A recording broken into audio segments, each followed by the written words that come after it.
Who would think that the first Batman villain to debut in the new DCU would be Dr. Phosphorus? Well, he is, debuting in the first season of Creature Commandos, and is one of my favorite characters on the show. There is another Batman villain, Clayface of course, shows up but in later episodes, so Phosphorus is still first, even if Clayface is also in the first season. Also, I feel the need to point this out at the very start of the video, and that is, Dr. Phosphorus and Blight from Batman Beyond are not the same character. We'll talk more about this a little later in the video, but I'm pointing it out at the very start.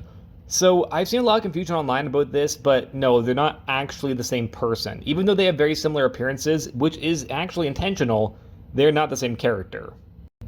Today we're talking about Dr. Phosphorus, who would first appear in a 3-issue arc from Detective Comics issue 469 to issue 471 from 1977, although he was actually only in the first two, while the aftermath is dealt with in the third issue, dealing with Hugo Strange as now the villain. Although Phosphorus is mentioned, because he's not actually part of that story, we'll be skipping that. Issue 1 of the arc starts with Batman returning from a night of crime fighting, where Alfred greets him at home, only for Alfred to then randomly faint.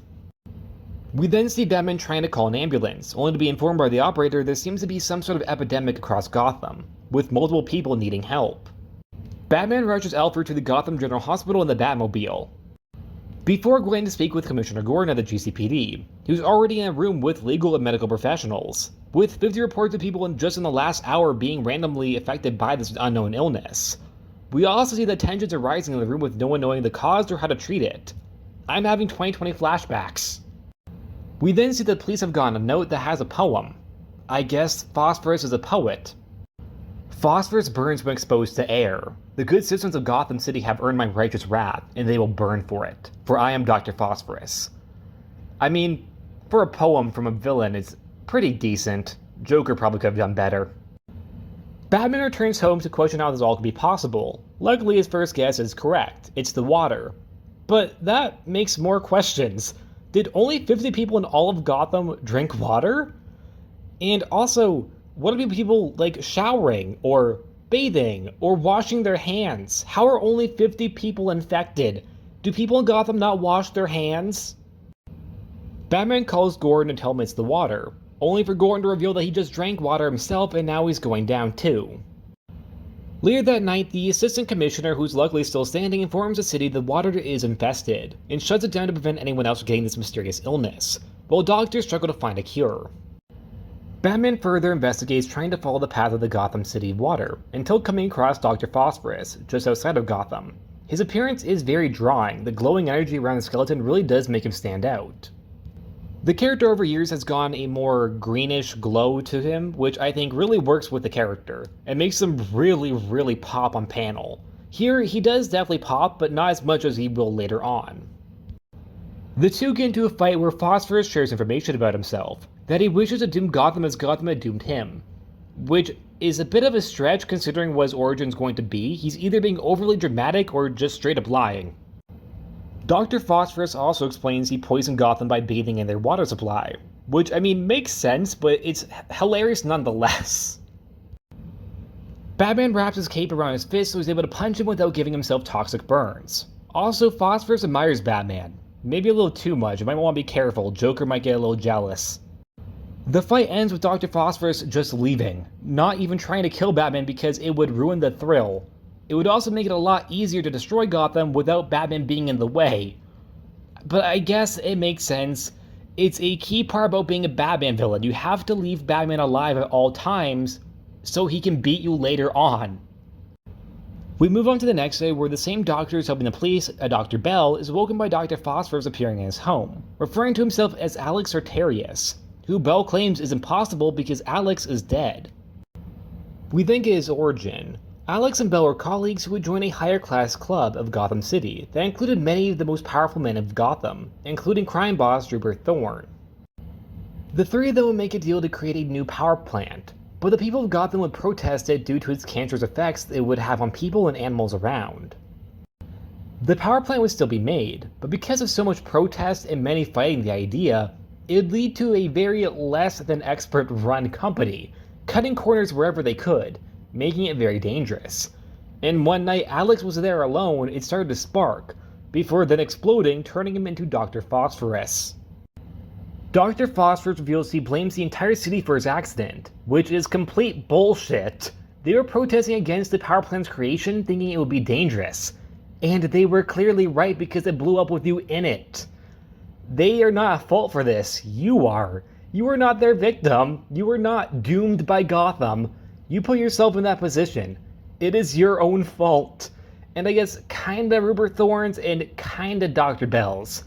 But you can't blame Gotham for it. They were not at fault for this. They were very obviously right about it being dangerous because it exploded with you in it. You became Dr. Phosphorus because you ignored them. Anyways, he tells Bell he'll spare him under one condition. He now uses his role as a member of the medical board of Gotham and council member to turn the city against Batman. Original. Although I do kind of see the logic behind this since Gordon isn't in action and therefore it's a lot easier to get the city against Batman without Gordon telling them no. However, why does Dr. Phosphorus want to take out Batman? He could have just killed him, but now he wants the city to go against Batman? Batman did nothing to him. He has no connection to Batman. Why does he care so much about him? Next issue, the master plan of Dr. Phosphorus. This story goes into a much different direction than I thought it would. Batman stopping this random criminal during the whole panic, where Batman goes on to speech about how Gotham is the best city in America, maybe even the world.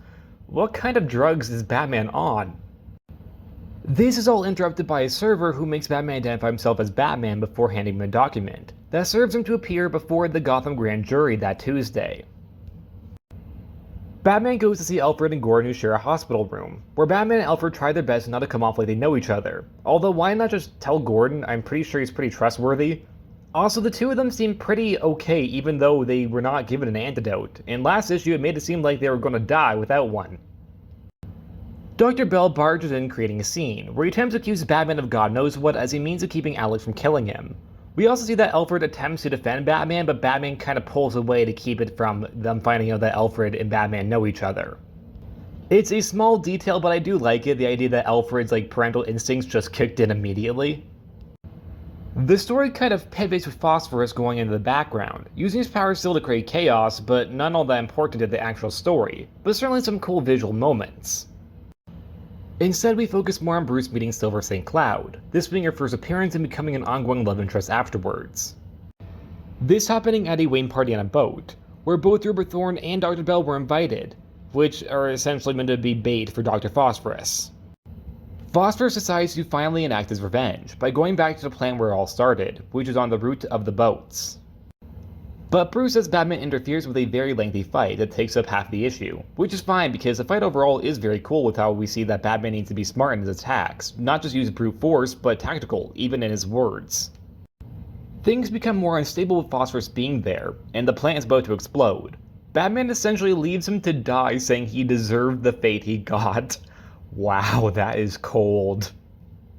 Also, did he? I don't think he did. He was a pretty bad guy, but he didn't actually kill anyone. The issue ends with Silver and Bruce starting a romance, one that would end with Silver getting her throat slit by onomatopoeia. Ah, love. Dr. Phosphorus, of course, will be revealed to be alive, this happening in Batman issue 311 from 1979, this time going up against both Batman and Batgirl. He would go on to fight Batman for many years. He's a villain that comes up on occasion. He's not really a villain that is well known like Penguin or Catwoman, but certainly a villain that is more known than, say, the Eraser. Dr. Phosphorus would also go on to fight other heroes, not just Batman. Most notably the 90s Starman series with Jack Knight, where Phosphorus would be a pretty prominent villain as one of the many villains working for Nash, the second mist of the villain legacy. And he would also be a pretty major villain for Catwoman in the New 52, with a 5-issue arc surrounding him, Joker's daughter, and of course, Catwoman. His inclusion in Creature Commandos actually doesn't come from any main canons, but instead the Flashpoint era, where he makes a single cameo as a member of the second team made to find the first team. However, they would betray their leader, Matthew, and kill him. From what I can find, this is the only instance where Dr. Phosphorus was actually a part of the Creature Commandos, unless I missed something. Dr. Phosphorus has been adapted a few times before, or inspired an adaptation with a separate character. Most known of course being Blight, aka Derek Powers from Batman Beyond, who while has a Dr. Phosphorus design which was on purpose, there's actually no connection between the two characters outside of that, instead being a powerful businessman whose powers are slowly killing him. He's also semi-responsible for Terry becoming Batman, murdering his father, while Terry also is responsible for Derek becoming Blight from their first encounter. Blight would also make his way into the comics as his own character. Despite Derek and Alex having very similar appearances, they are very much different characters.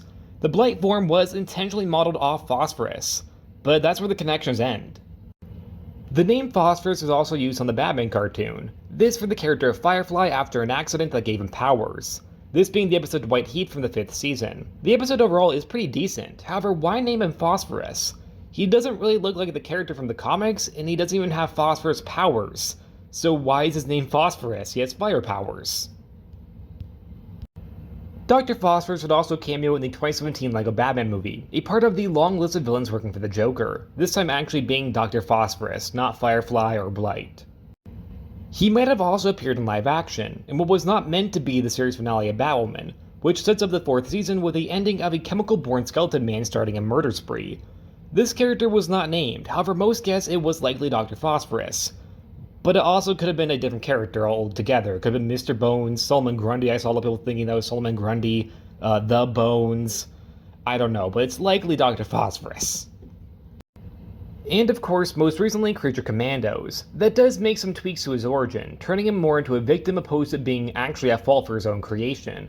His personality is also a lot less dramatic and a lot more sarcastic, which for me worked very well, becoming my second favorite member of the team after the Bride. Overall, this version of Dr. Phosphorus is probably my favorite, surprisingly. Which, I mean, I guess there's not much competition. If we're counting Blight, then he's not my favorite, Blight is. But if we're not counting Blight, this Dr. Phosphorus definitely is. And that's it. Like always, please like, subscribe, and I'll see you guys next time. Bye!